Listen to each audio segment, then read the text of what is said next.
너는 가죽 옷을 입히신 하나님을 보라. 여러분 혹시 자녀들을 집안에서 내어 쫓아본 경험이 있습니까? 하도 말 듣지 않을 때에 집 나가! 당장 나가! 이렇게 소리 쳐본 적 있지요? 근데 또 아이가 찔끔찔끔 울고 또 나가는 경우가 있어요. 그러면 이제 내 쫓아놓고 어이 시원하다 이랬습니까? 아니면은 쫓아내놓고는 속 쓰리고 아파하고 그랬습니까?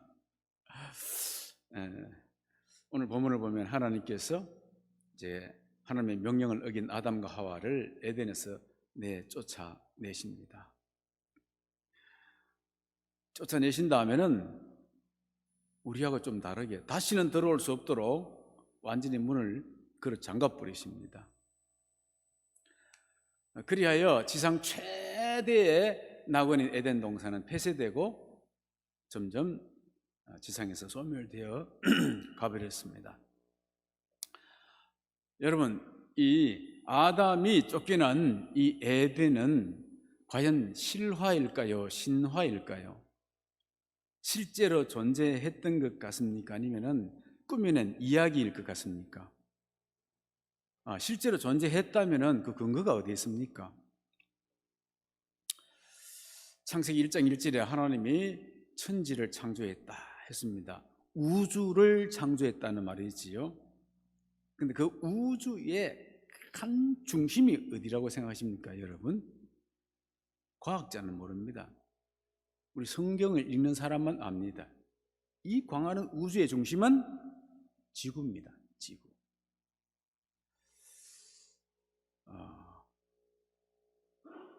그리고 이 지구의 중심은 어디냐? 세계 지도를 딱 펴보면은 동양과 서양이 딱 한복판에 만나는 곳이 있습니다. 거기가 중동, 팔레스타인, 이스라엘입니다. 이스라엘의 중심은 어디냐? 이스라엘 중심은 예루살렘입니다. 왜냐하면 거기에 하나님의 성전이 있었기 때문에 그렇습니다. 그러니까 여러분, 하나님이 이 천지를 창조하신 하나님이 계신 곳이 예루살렘의 중심이요, 이스라엘의 중심이요, 이 지구상의 중심이요, 이 우주의 중심인 것입니다. 믿습니까? 그렇다면 최초 에덴이 어디에 있었는가 하는 것을 추측한다는 것은 그리 힘든 일이 아닐 것입니다.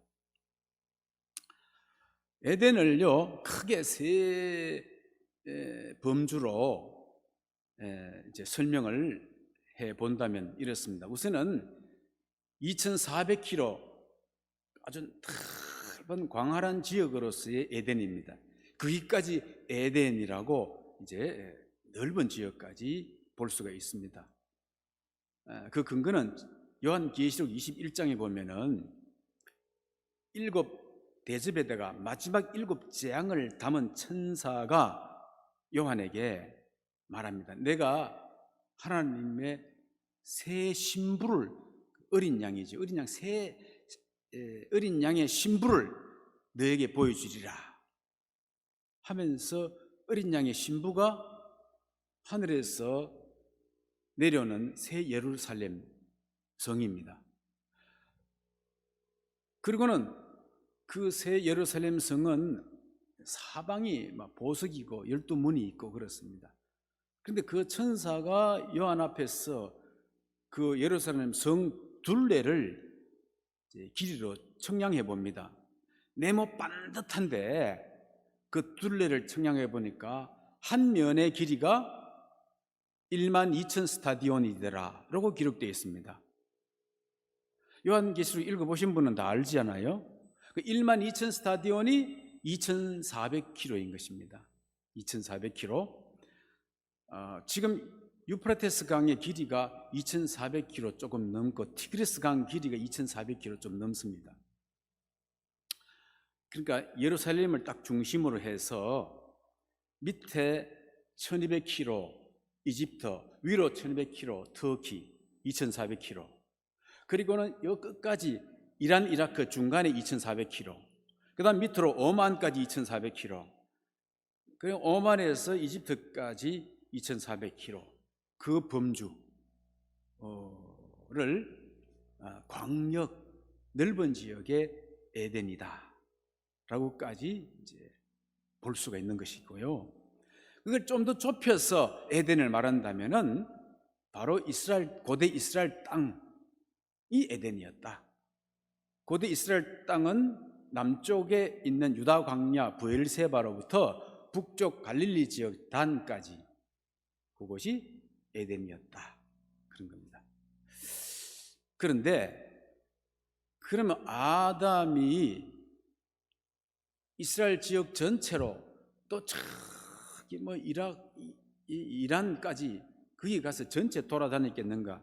주로 상주하는 지역이 있었을 것이 아니냐 이거지요.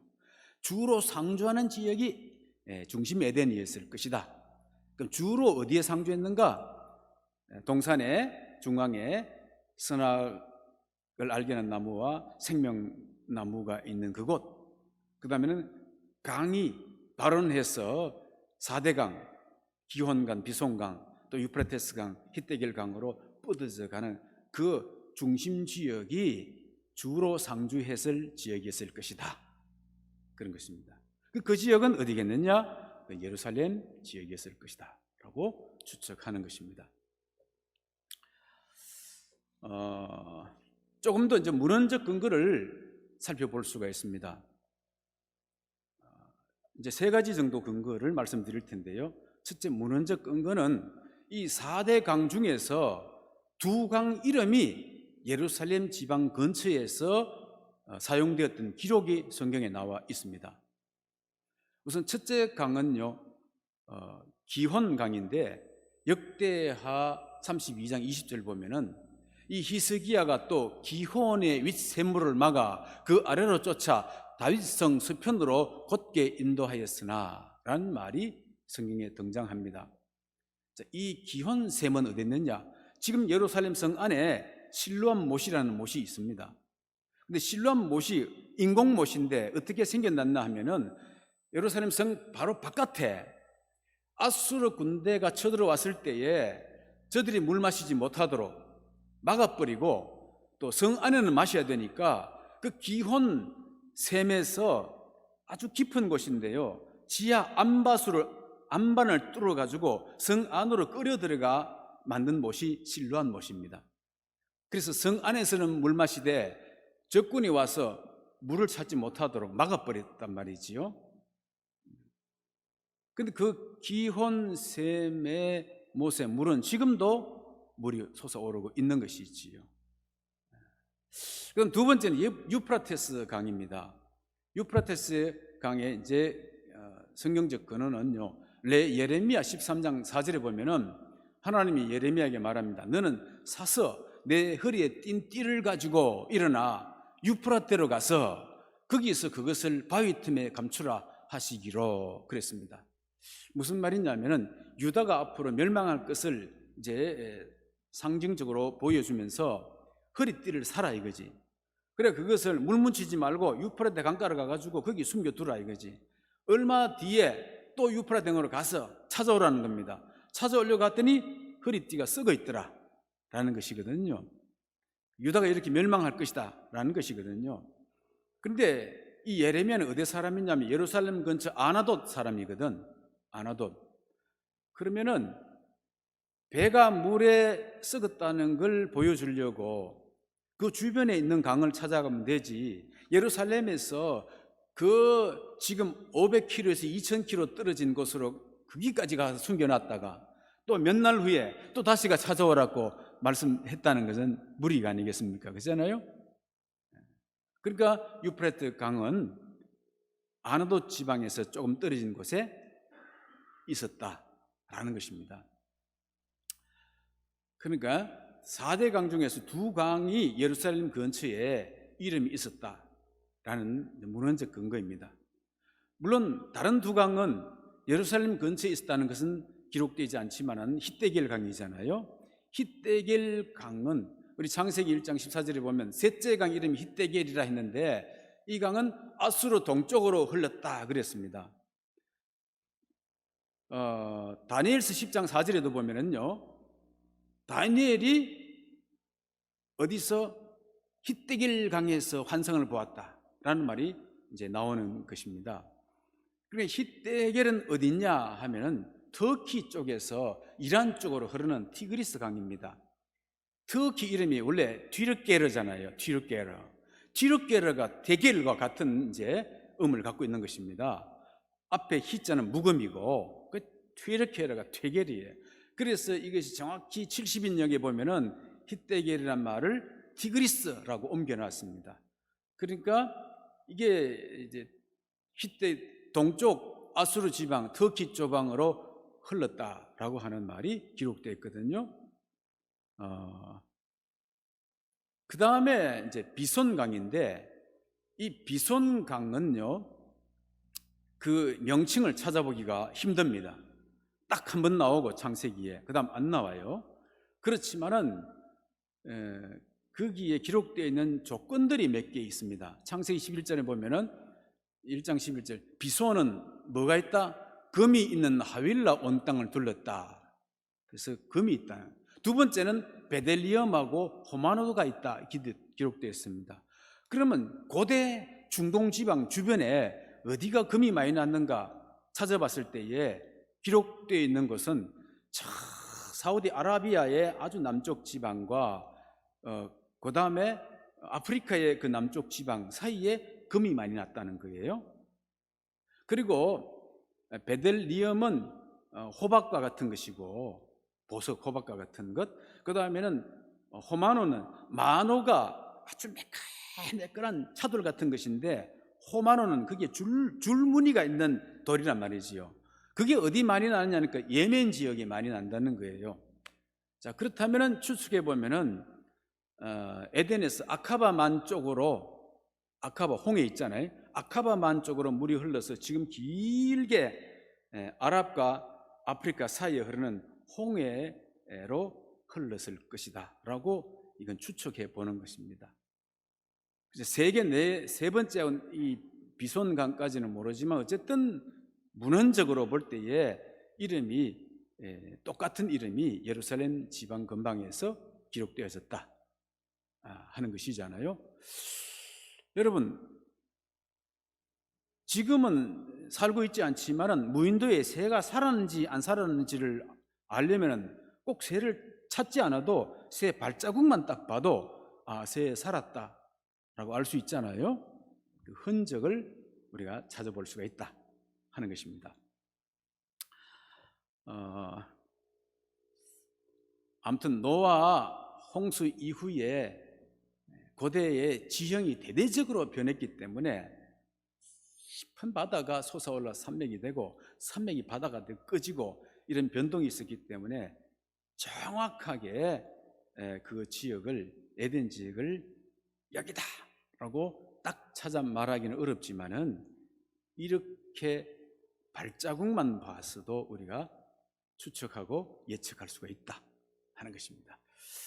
자, 그 다음에 의미상의 근원을 하나 더 말씀드리겠습니다. 하나님께서 창세기 12장에 보면은 이라크 지방, 갈대아 우르지나요, 이라크 지방에 살고 있는 아브라함을 부르십니다. 그리고는 그에게 복을 주겠다고 약속하십니다. 그런데 복을 주는 조건이 뭐냐? 거기에 그대로 살면서 복 주는 게 아니고 가나안 땅으로 가라는 겁니다. 내가 지시할 땅, 가나안 땅으로 가야 된다. 가나안 땅으로 가야 복을 받는다는 거예요. 그건 이제 약속했다고, 약속의 땅이라 그랬잖아요. 복 주겠다고 약속했다고.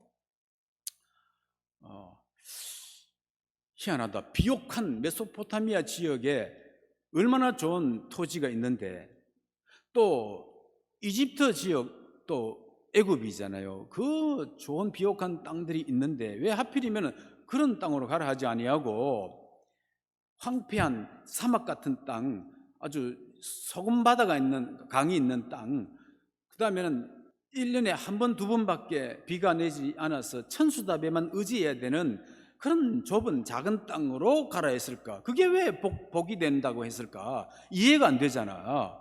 왜 그쪽으로 가라 했는지. 그리고 또 말씀합니다. 거기 가면은 절대 떠나지 말아야 된다. 떠나면 복이 날아가야 되니까 자손 되도록 그 땅 지키지 말고 절대 떠나지 말라는 겁니다.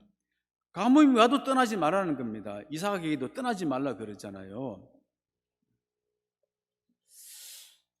여러분 왜 그랬습니까? 아브라함에게 왜 그 가나안 땅으로 가라 했겠습니까? 왜 가라 했는지 이 이야기를 들어본 적 있습니까?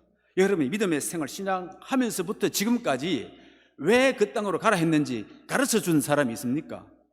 여러분 들은 적이 있습니까? 아무도 없을 것입니다. 나도 한 번도 들어본 적이 없어요. 어떤 책에서도, 주석책에서도 본 적이 없어요.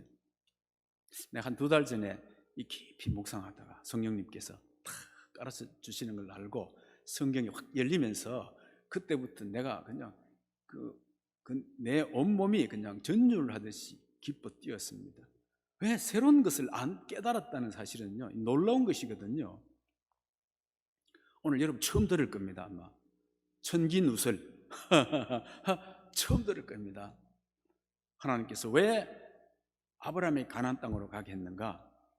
그건 이런 것입니다. 거대한 비밀인데 아브라함도 몰라요, 이 사실을. 거기에 잃어버렸던 에덴이 있다는 겁니다. 그리고 거기 가야만이 새 에덴으로 들어갈 수 있는 길이 거기 있다는 거예요. 그래서 그 땅이 복된 땅이라 이 말이에요. 거기가, 그러니까 그 가나안 땅에 에덴이 있었다라는 것을 이제 홍수 이후로 다 잃어버린 사람들이에요. 다 그 자리 어딘지 모르는데 그걸 가르치는, 거기가 에덴이 있었던 곳이라는 거예요. 잃어버린 에덴을 찾아가라. 내가 잃어버린 에덴을 찾아주겠다. 이런 것입니다.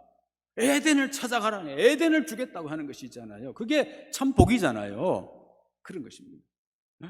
거기 가야 생명나무 된 열매를 먹을 수 있을 것이고 영생할 수 있을 것이고 거기 가야 성령의 생수를 마실 수가 있다. 그 땅으로 가야 된다는 것입니다.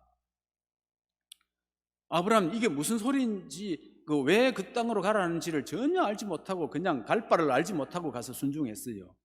그래서 그 믿음의 조상이라 그랬잖아요. 그렇게 가게 된 것입니다.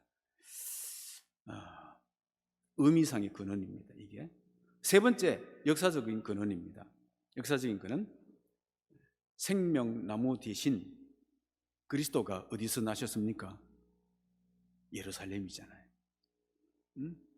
성령이 폭발같이 임한 곳이 어디입니까? 마가다락방 예루살렘이잖아요. 예루살렘. 예수님이 저 이라크에서 난 것도 아니고 터키에서 난 것도 아니고 이집트에서나 오만에서 난 게 아니잖아. 예루살렘에서 나신 것입니다. 그러니까 지상의 에덴은 이제 폐쇄되고 소멸되었지만은, 그러나 이제 천상의 에덴으로 가는 길이 예루살렘에서 날 것이라 이거야. 그 예루살렘에서 이 생명나무가 날 것인데, 거기서 그 열매를 먹으면은 새 에덴으로 가는 길이 열린다는 겁니다.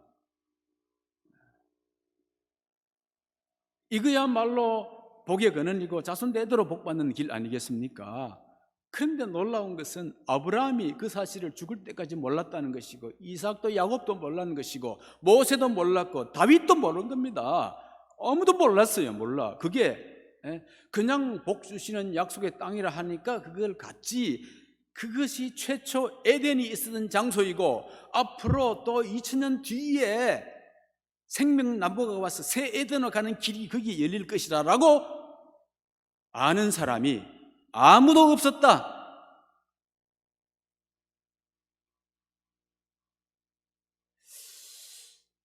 성령께서 저에게 깨닫게 해주신 거예요. 그래서 아브라함이 가나안으로 갔구나, 가라 했구나, 이런 것입니다. 여자의 후손, 우리의 구원자 예수 그리스도가 바로 예루살렘에 오시고 예루살렘에서 죽으시고 예루살렘에서 부활하시고, 그 예수를 믿는 자는 누구든지 이제 새 에덴, 천상의 에덴으로 가는 길을 걷게 될 것입니다. 그래서 최초의 에덴의 중심 장소는 가나안 땅 예루살렘이었을 것이다 하는 것이 더 확실해지게 되는 것입니다. 그리고 복음도 성령도 바로 그곳에서부터 출발했지 않습니까? 사방으로 흘러가지 않았습니까? 예루살렘에서 온 유다와 사마리아와 땅끝까지 이르러 흘러가게 되는 것이지요. 할렐루야. 강물같이 흐르는 기쁨 성령 강림함이라. 정결한 맘 영원하도록 주의 거처 되겠네. 주님 주시는 참된 평화가 내 맘속에 넘치니 주의 말씀에 거센 폭풍도 잠잠하게 되겠네. 할렐루야. 이런 그 깨닫는 기쁨 속에 우리 또 예배 드리는 거 아니겠습니까? 할렐루야. 그런데 오늘 보면은요, 아담과 하와가 그 에덴에서 이제 쫓김을 당합니다. 그 에덴에서 쫓겨났다는 것은 시공간의 변동이 일어났다는 것입니다. 자, 어떤 시간이 있냐?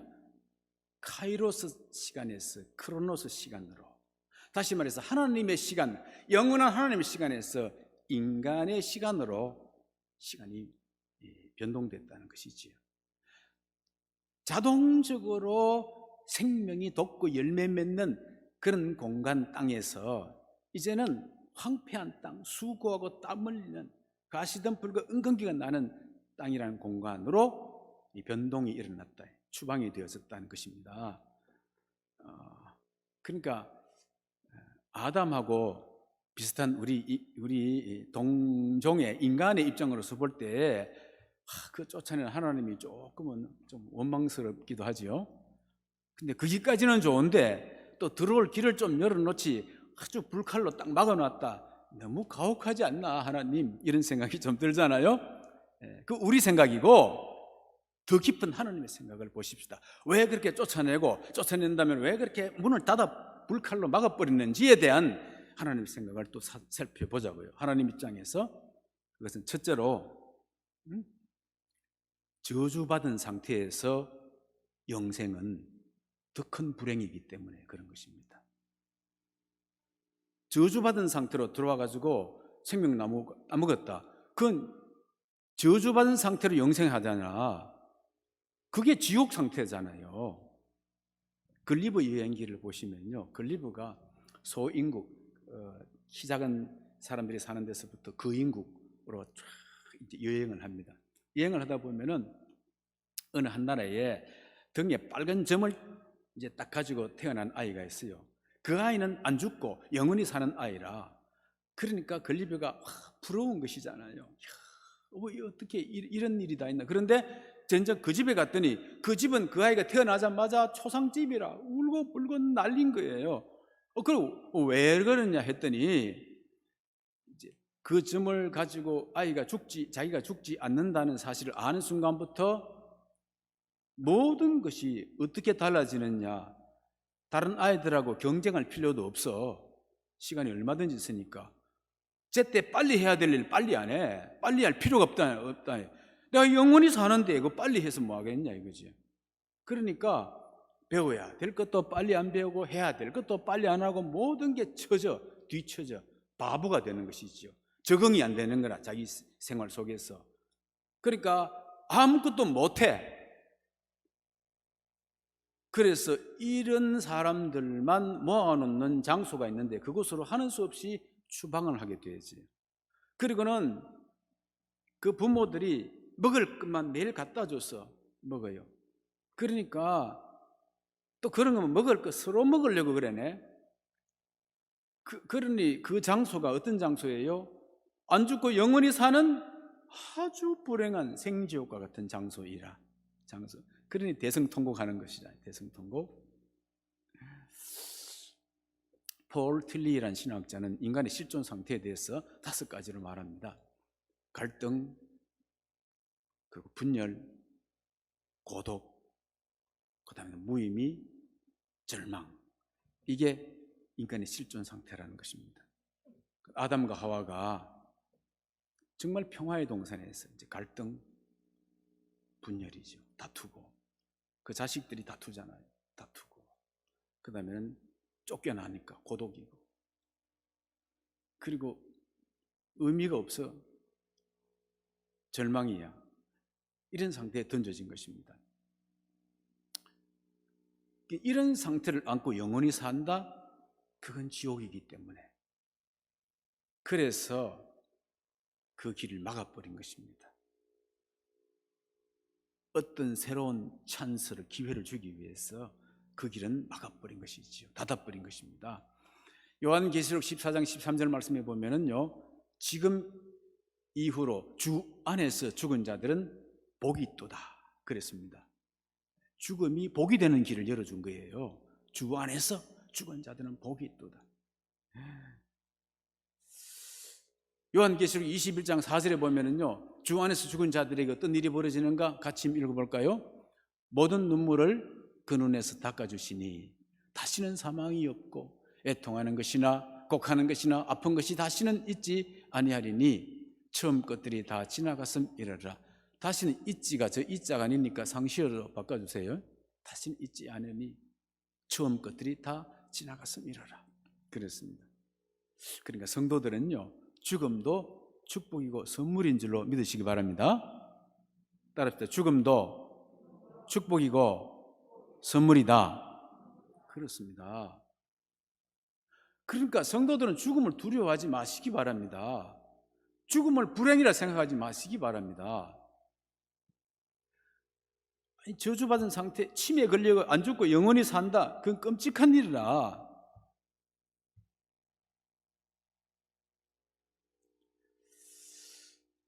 그리고 죽을 때 괴롭고 힘들지 않느냐? 불신자들은 괴롭고 힘들어. 불안하고 두렵고 답답하고 숨도. 우리 성도들은 그렇지 않습니다.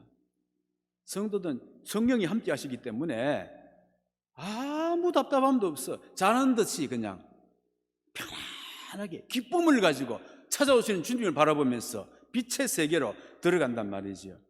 이제는 그 고통도 슬픔도 아픔도 다툼도 없는 그 영원한 새로운 세계로의 새 에덴의 길이 쫙 열리는 그 길을 선물이잖아요. 축복이잖아. 죽음을 두려워하지 마시기 바랍니다. 그게 성도야, 성도. 이게 성도의 축복이. 그 새로운 몸으로 완전히 부활할 것에 대한 소망을 가지게 되는 것입니다. 이제 그렇게 아담 하와에게 착 문을 닫아 놓으신 또 다른 이유, 두 번째는 구원의 다른 길을 여셨기 때문에 그렇습니다. 뭘 열었다고요? 구원의 다른 길. 그게 바로 가죽 옷을 지어서 입혔다라고 하는 사건입니다. 오늘 읽었던 말씀 중에 쫓아내시면서도 그냥 안 쫓아내고 가죽 옷을 지어서 입혀서 이제 보내시는 하나님의 마음을 좀 깊이 한번 들여다보시기 바랍니다. 그냥 가혹하고 냉정하고 원망스러운 것인가, 아니면 어떤 마음인가? 독립운동하던 아들이 일본 순사에게 팍 쫓깁니다.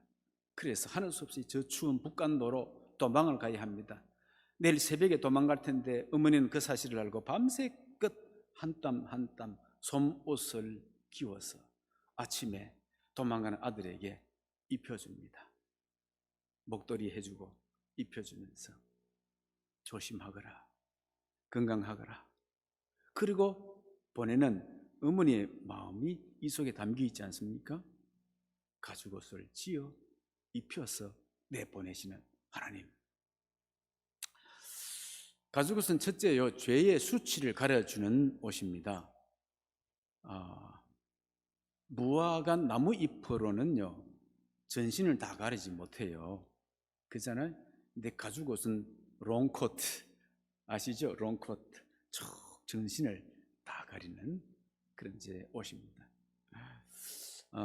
그리고 무화과 치마는요 오래 가지 못해요. 해 뜨면 말라버리잖아요. 바스러지잖아. 근데 가죽옷은 반영구적이에요. 반영구적. 전설에 따르면 아담부터 시작해서 노아까지 그 옷이 계속 개성돼 내려왔다 그래요. 그 다음엔 무화과 옷은 아담과 하와가 제가 직접 힘들어가 노력해가지고 이제 입은 거잖아.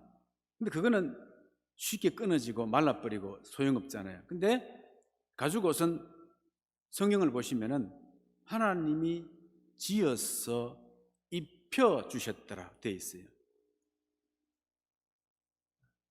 그러니까 아담과 하와의 수고나 노력이나 자기 의가 하나도 없어. 전적 하나님의 의이고 하나님의 은혜라. 토탈 그레이스. 전적 하나님의 은혜예요. 우리 수치를 가리는데 전적으로 하나님의 은혜로 가려주셨다는 것이 있잖아요. 그리고 무화과나무 잎은 그거는 피와 고통이 없습니다. 그런데 가죽옷을 입혔다는 것은 누군가가 가죽이 벗김을 당했다는 것이 있잖아. 죽임을 당했다는 것이고 피 흘림이 있었다는 것입니다. 고통이 있었다는 것입니다. 그 최초의 죽음이 일어난 것이잖아요. 그게 유월절을 양으로 제사 지내라 하는 거 보니까 그 가정이 양이었을 것이다 라고 추측해 볼 수가 있는 것이지요. 그런데 나중에 세례 요한이, 선지자 예언자 세례 요한이 이제 갑자기 예수님께서 자기 앞을 지나가시는 걸 보고 자기 제자들에게 뭐라고 말했냐면, 보라, 하나님의 어린 양이로다 그랬어. 예수님 보고. 그러니까 예수님께서 십자가 못 박히실 때에는 완전히 발가벗겨진 상태였습니다. 그 수치가 우리의 수치였고 그 찔림이 우리의 찔림이었던 것입니다. 하나님께서는 저와 여러분에게 예수 그리스도의 의의 옷을 벗겨서 입혀주신 거예요. 그래서 이런 사실을 깨닫고도 알고도 그분 앞에, 하나님 앞에 자기를 부인하는 일이 일어나지 않는다. 그건 있을 수 없는 일 아니겠습니까? 이런 말씀을 듣고도 자기 의의를 끝까지 뻣뻣이 내세우는 사람이 있다는 사실은 그건 이해되지 않는 사실 아니겠습니까? 주님 앞에 할 말이 입을 다물어야 되는 사실이잖아요. 하나님께서는 자기 아들의 가죽을 벗겨서 저와 여러분에게 입혀주신 사건입니다. 그래서 뭐라 했습니까? 오늘 하나님 말씀이 주신 말씀이 뭡니까? 가죽옷을 입히신 하나님을 보라 이거예요. 가죽옷을 입히신 하나님을 깊이 보라 이거예요. 그 말 다른 말로 하면은 십자가에 못 박히신 예수 그리스도를 보라 이거예요. 또 그 말 다른 말로 하면은 예수 그리스도께서 우리에게 열으신 새 에덴으로 가는 길을 보라 이거예요. 한 주 동안 자신의 아들의 가죽을 벗겨서 저와 여러분 입혀주신 하나님의 사랑을 깊이 묵상하고요. 또 아버지가 행하신 그 일에 거역하지 아니하고 묵묵히 순종하신 그리스도의 순종을 묵묵히 깊이 생각해 보시기 바랍니다. 그리고 멈추지 않는 갈등과 분열, 또 고통과 슬픔, 이 절망의 크로노스 시간 속에서 우리는 이러한 진리를 발견하고 이 정신적 새로운 체험을 가지고 용서와 사랑, 또 부활에 대한 믿음과 새 에덴에 대한 소망을 가지고 카이로스적 시간을 살아가는 성도들이 되시기를 우리 주님의 이름으로 축복합니다.